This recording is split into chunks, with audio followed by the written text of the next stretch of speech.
Mga ginintuang kasaysayan.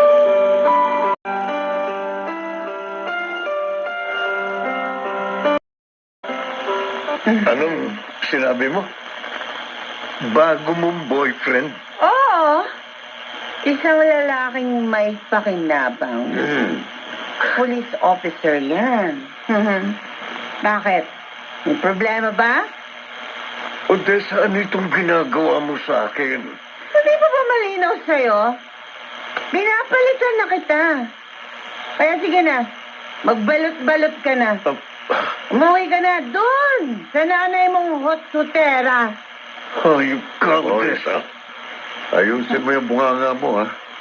Huwayo mong irampa kita. Sige na, malis ka na. Sige na, Amado. Hindi Go! ko makakalimutan ang ginawa mo ito, Odessa. Tandaan mo ang araw na ito. Dahil hindi ako papayag na basta mo na lang akong itatapon na parang basura. Basura ka naman talaga, di ba? Kayong mag-ina, mga basura kayo. O walang pakinabang, mga mukhang pera.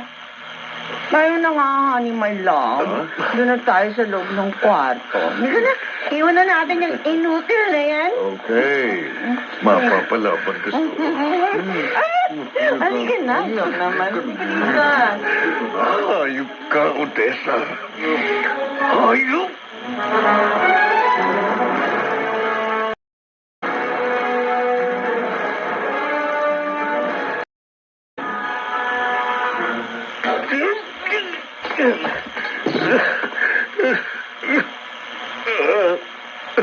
Amado! Bakit, ha? Ay, Ano nangyari? Bakit umiiyak ka? Nagpasod ka pa ng boses. May problema ba, ha? tinapakan niya ang pagkalalaki ko. Ha? Hayop siya, inay. Sino? Si Odessa. O ano si Odessa? Ipinagpalit niya ako sa ibang lalaki.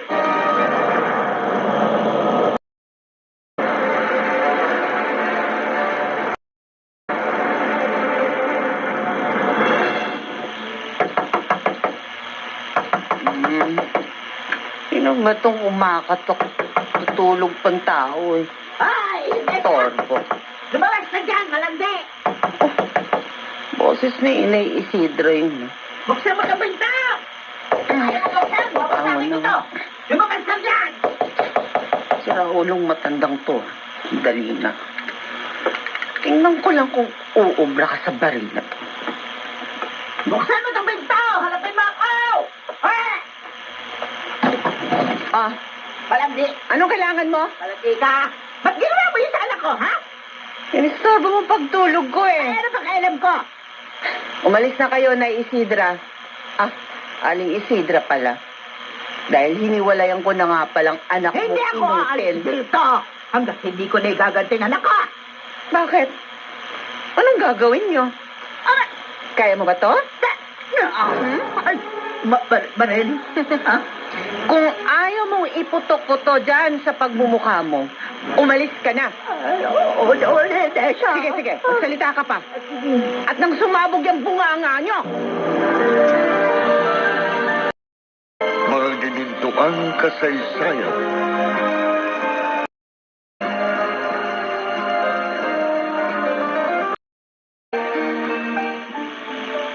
Naku, walang yung babae yun. Muntik na akong patayin. Sinabi ko na naman sa inyo, huwag na kayong makialam. Sumigi pa rin kayo. Iyan tuloy na pala nyo. Pinagtanggol lang kita, Amado. Kasi bakit ka pumayag na ganun-ganunin ka na lang niya? Aba, hindi ka nagpakalalaki. Inay, opisyal ng pulis ang bagong lalaki niya. Ano magagawa ko? Gusto niyo bang mawala na ako sa mundo? Pulis? Oo. Ay, bakit naman hindi mo sinabi agad? Ay, sa palagay ko nga, tama ang ginawa mo, anak. Pabayaan mo na lang ang Odessa na yun. Total, bastos naman siya. Patotot yun, walang modo. Dapat lang na iwanan mo na siya. Ayoko naman na may mangyaring masama sa'yo. Ano na ako ngayon, Inay? Ano ikaw? Hoy, tayo, Amado. Paano na tayong dalawa ngayon?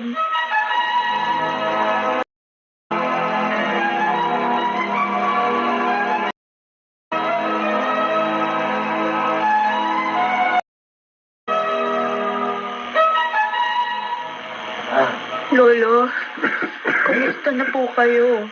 Ayos lang ako, Apo. Sigurado nagugutom na kayo.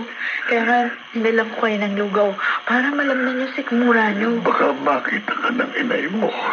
Mapapagalitan na naman. Nandun siya sa kwarto, abala sa pagtutupi ng mga damit.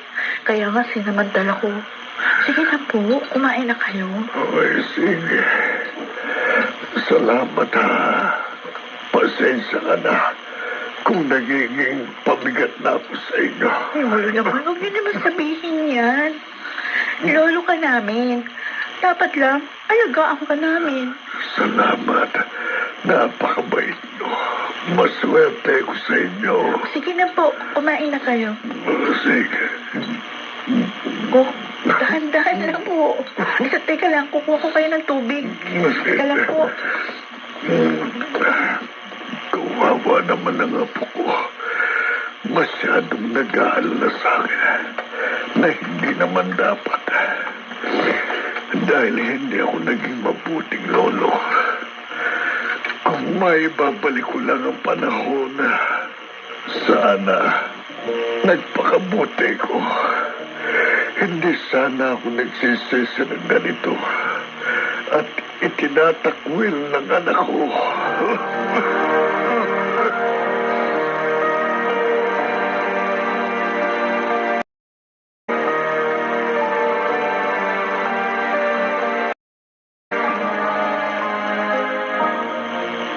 Nico? Ang lalim yata ng iniisip mo, anak. Kanina ka pa nakatanaw dyan sa may bintana. Papa, Bakit? iniisip ko pa rin si na Joanna eh. Bakit? Problema na naman ba? Sobra kasi siya nag-aalala sa lolo niya. Anak, huwag kang masyadong magpa-apekto sa problema nila. Tama nang nagbibigay tayo ng moral support para sa kanila. Dahil hanggang doon lang ang magagawa natin. Hindi tayo pwedeng manghimasok sa kanila. Alam ko naman ho yun eh. Kaya lang, nasasaktan din ako sa mga nangyayari. Lalo na sa ginagawa ni Aling Carmelita kay Lolo Benito. Anak, Papa, ano kaya kung dito na lang natin patirahin si Lolo Benito? ano? Kasi naawa talaga ako sa kanya eh. Gustuhin man natin. Hindi maaari. Maliban na lang kung paalisin siya sa kanila. O kaya, si Lolo Benito mismong pumunta rito at makiusap sa atin. Pero sa tingin ko, anak, hindi papayag ang matanda. Ho? Dahil mas gugustuhin na lamang niyang maghirap, makita lang at makasama ang kanyang anak at mga apo. Pero Papa, may sakit si Lolo Benito. At sa tingin ko, hindi na siya pinaiinom ng gamot. Hayaan na lang ba nilang mamatay siya? Pa, tulungan natin siya. Nakikiusap po ako.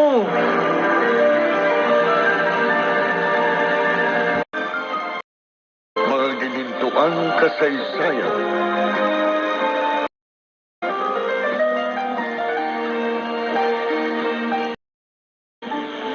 Ano ngayon ang binabalak mo, Amado? Hindi ko alam, Inay. Guguluhan ako. Eh, huwag mo sabihin. Gusto mo rin balikat pa yung talipandas ng babae na yun. Inay, Ay, nako. Huwag ka nang mangahas. Unang-una, pinagpalit ka niya. Pangalawa, wala na tayong mahihita doon. Inay, hindi ko alam. Siguro nangyayari ito sa akin dahil marami akong nagawang pagkakamali. Baka parusa na ito sa akin. Hindi, huwag mo sabihin yan.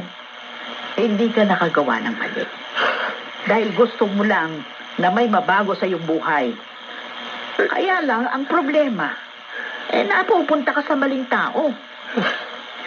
Ang gawin mo na lang, maghanap ka uli ng iba. Yung hindi katulad ni Carmelita o ni Odessa. Yung mas pakikinabangan natin. At kaya nating mapaikot sa ating mga kamay. yung tayo masusunod. Para mabuhay tayo ng masagana at masaya. At marami tayong pera.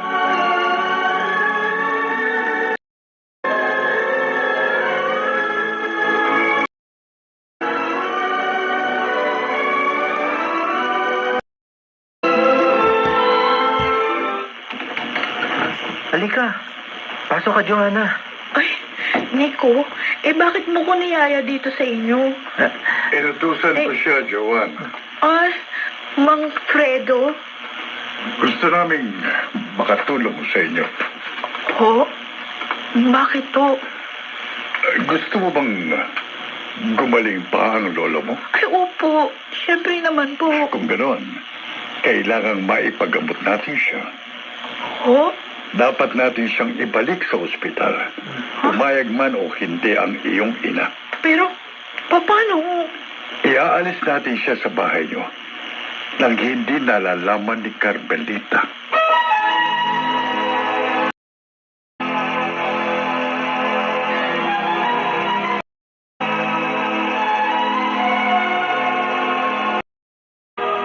Sana, tama ang desisyon ko. O sana magising si inay. Ayun na si Mang Fredo at Nico sa labas. Nakatanaw na dito.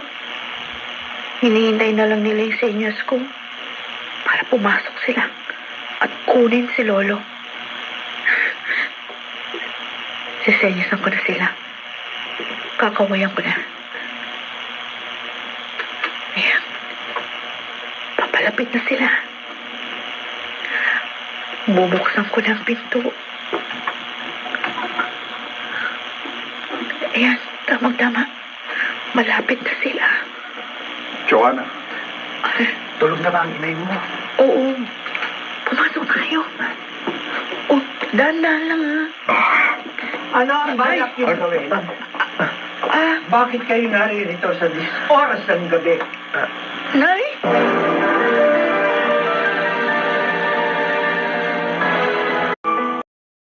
Magawa pa kaya ni na Joanna ang balak nila?